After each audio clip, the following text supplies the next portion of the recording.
আসসালামু আলাইকুম ওয়া রাহমাতুল্লাহ। আমরা চরমোনাই মাহফিলে আছি। ইতিমধ্যে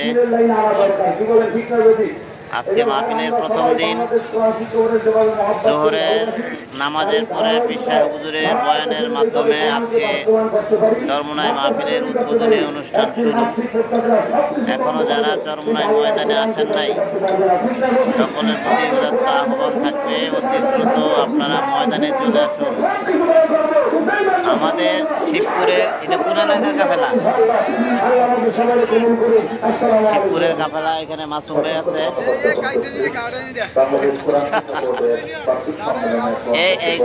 খুঁটি কত? খুঁটি 130 নাম্বার খুঁটি। এখানে আমাদের বকুল ভাই আছে, যে বসা রুস্তম ভাই আছে, তারপরে চক্রধার আমাদের আবুল বাসার ভাই, মানসুর ভাই, শরীফ ভাই সহ নইমুদ্দিন সরকার, আকিল খান। এখানে আমাদের মোটামুটি অনেকেই আছে। তো যারা নাকি এই কাফেলার সাথে সংযুক্ত হবেন, আপনারা 130 নম্বর খুঁটি, একেবারে নদীর পাশে, স্টেজের দক্ষিণ পাশে নদীর পার, আপনারা এইখানে চলে আসবেন। আমাদের শিবপুরের যারা আছেন, এইখানে আসলে আমাদের সাথে, মুরব্বীদের সাথে দেখা হবে ইনশাল্লাহ। সবাই এখানে চলে আসবেন। মাঠের মধ্যে অলরেডি জায়গা শেষ হয়ে গেছে। যারা আসবেন দ্রুতই চলে আসবেন ইনশাল্লাহ।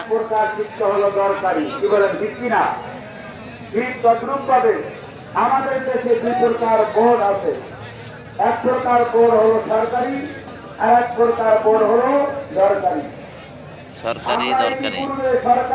আশা করি এই মাহফিলে আমরা ব্যতিক্রম কিছু দেখতে পারবো। আগামীকালকে ওলামা মাশায়েখ সম্মেলন, বিশেষ করে ওলামায়ে কেরামের একটা ঢল নামে ওলামা মাশায়েখ সম্মেলনের মধ্যে। তো এবারের ওলামা মাশায়েখ সম্মেলনটা আমরা নতুন কোনো কিছুর আশা করতেছি। বাংলাদেশে ইসলামী বিপ্লবের একটি সূচনা আশা করি খুব শীঘ্রই আমরা দেখতে পারবো। বিশেষ করে পীর সাহেব চরমোনাই এবং আল্লামা মামুনুল হক সাহেব সেদিন যে ইঙ্গিত দিয়েছেন, সেই ভিত্তিতেই আমরা আগামী দিনে ইসলামী বিপ্লবের একটা আশা করতেই পারি, এবং সেটার সূচনা হয়তোবা এই চরমোনাই মাহফিল থেকেও হতে পারে। এজন্য এবারের চরমোনাই মাহফিল যদি কেউ মিস করেন, হয়তোবা ঐতিহাসিক কিছু মিস করতে পারেন, এটা আমরা আশঙ্কা করতেছি। এজন্য আপনারা যারা চরমোনাই আসবেন, অবশ্যই আগামীকালকে জাতীয় উলামা মাশায়েখ সম্মেলনের পূর্বেই চরমোনাই ময়দানে আসবেন, এবং আজকে বাদ জোহর পীর সাহেব হুজুর চরমোনাইয়ের বয়ানের মাধ্যমে চরমোনাইয়ের অগ্রহায়ণের মাহফিলের উদ্বোধন হবে ইনশাআল্লাহ। আল্লাহ তাআলা ময়দানে যারা আছেন এবং যারা বিভিন্ন জায়গা থেকে আসতেছেন, আল্লাহ তাআলা সকলকে সহি সালামতে রাখুক, এবং চরমোনাই ময়দানকে আল্লাহ তাআলা হেদায়েতের বিশাল এক মার্কাজ হিসেবে কবুল করুক। পাশাপাশি শায়েখে চরমোনাই সৈয়দ ফজলুল করিম রহমতুল্লাহ আলাই, তার কবরকে আল্লাহ তাআলা জান্নাতের সর্বোচ্চ মাকাম দান করুক। সবাই বলেন আমিন।